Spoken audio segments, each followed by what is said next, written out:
my friends, MD Vegan. Today I make a sesame or tahini smoothie with bananas and dates. A friend of mine on Facebook, she told me about baninis. That's her favorite, baninis. I hadn't heard about it. And she said bananas blended with tahini. I said, I think sesame seeds and dates. That's exactly what I'm going to do now. I don't know if it was precise what she said, but I made one with lemon without the dates. Now I make it with dates. And what she said was also, thanks Patty by the way, you hear me now. This is frozen bananas, she said. She would take, I guess that is nice because with frozen bananas you have a little creaminess, more froth, or what's called it. It's more, the texture is a little different, it's nicer texture, more fluffy. So I have here 5 or 6 bananas, half frozen, not frozen, yeah. But anyway, I think the bananas, in this case, they should be sweet. That means ripe. There are different kinds of bananas in the first place, but what matters also is the ripeness. When the banana is not so ripe, it's not that sweet.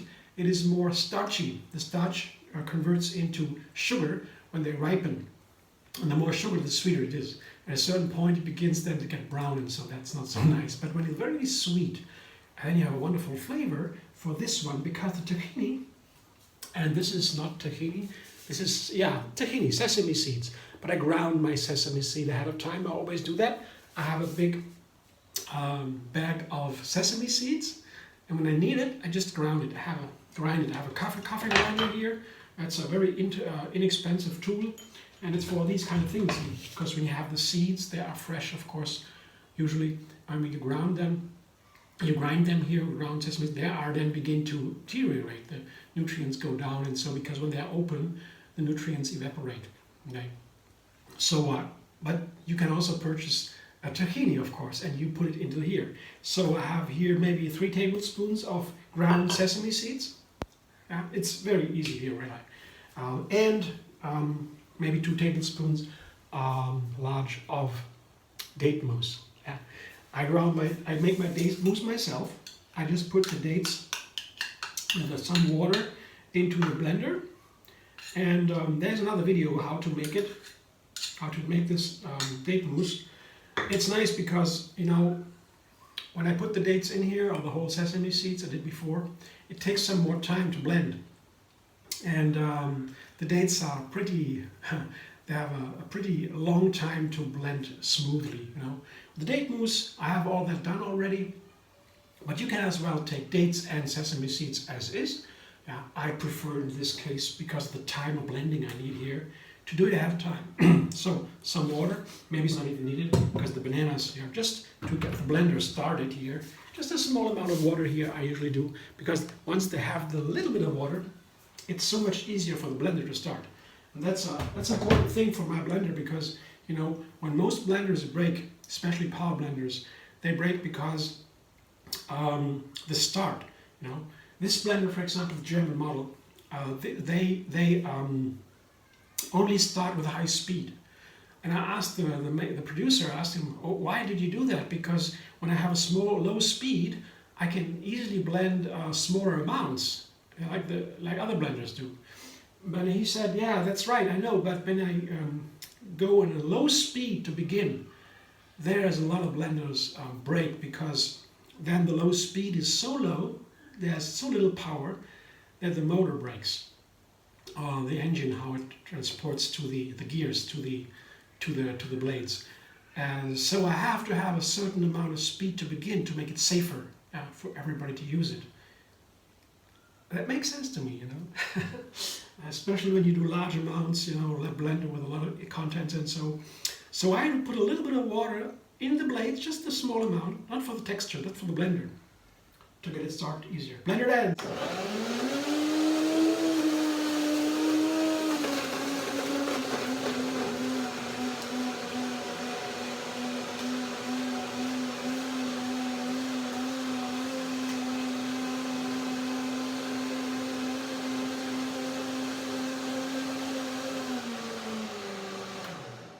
Look at that.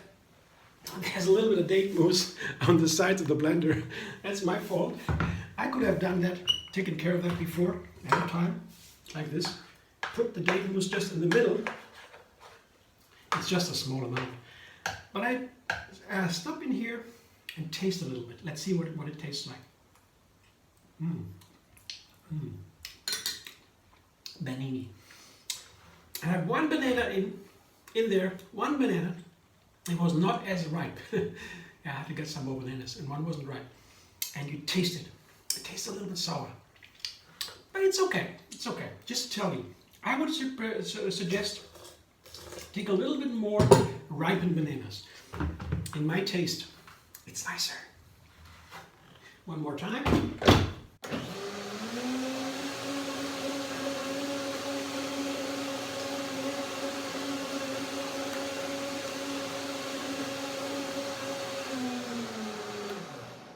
Yeah, that's my smoothie. Yeah, it's nice now. I'll show you. So looks so awesome. You can enjoy the full benefits of tahini, of sesame seeds. They're an amazing source of iron, calcium. So nice. They have protein too. Yeah, together with the fruit. It's a fantastic power drink. Banini. Thanks again for that. I enjoy it already, looking at it. And now I will enjoy drinking it. Thanks for watching. I hope you enjoy. If you like my video, subscribe, MD Vegan on YouTube. Have another recipe every single day.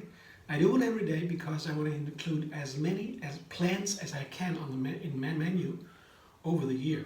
You know, Western cultures, industrialized cultures, the supermarkets and everything, the food is so rich. But most of the people eat only 20, 30, 40 plants a year, different plants. So people in nature, indigenous people, they do 2,000 to 3,000 different plants because they're living in nature, you know. So much more variety, and that really makes the body strong and the brain bright. You know, we like variety, don't we? And of course, for every day to continue a rule. Let's take 3. So thanks for watching. You like me? Like, subscribe, MD Vegan on YouTube. As I said, have another recipe every single day, and find me on Facebook, Instagram, Pinterest, and Twitter.